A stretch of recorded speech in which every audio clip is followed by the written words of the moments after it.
बिस्मिल्लाहिर्रहमानिर्रहीम अस्सलाम वालेकुम। बॉलर का नाकाबिले यकीन कैच, वीडियो वायरल। बॉलर की वो वीडियो देखने के लिए इस वीडियो को पूरा आखिर तक लाजमी देखते रहिए।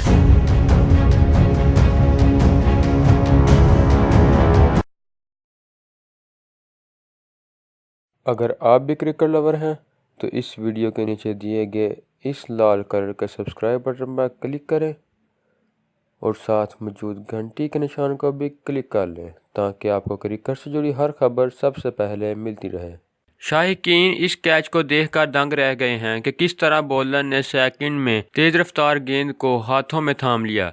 कैच की वीडियो सोशल मीडिया पर वायरल होगी और क्रिकेट के दिलदादा खिलाड़ी की फुर्ती पर उनकी तारीफ कर रहे हैं। मैक मैडिसन ने मैच में शानदार बॉलिंग करते हुए 24 रन के एवज 3 विकेटें हासिल करके टीम की जीत में कलीदी किरदार अदा किया। मेलबर्न स्टार के स्पिनर मैक मैडिसन की गेंद पर पर्थ स्काउचर्स के बैट्समैन बेन क्राफ्ट ने जोरदार स्ट्रोक खेला और गेंद तेज रफ्तारी से वापस बॉलर के पास गई तो मैडिसन ने कैच पकड़ लिया। तो अब दोस्तों ये थी हमारी आज की वीडियो। अगर आपको हमारी ये वीडियो पसंद आई तो लाइक लाजमी करें और हमारे चैनल को सब्सक्राइब करें ताकि आपको क्रिकेट से जुड़ी मजीद अपडेट्स हासिल होते रहें। तो दोस्तों मिलते हैं अपनी अगली वीडियो में। खुदा हाफिज़।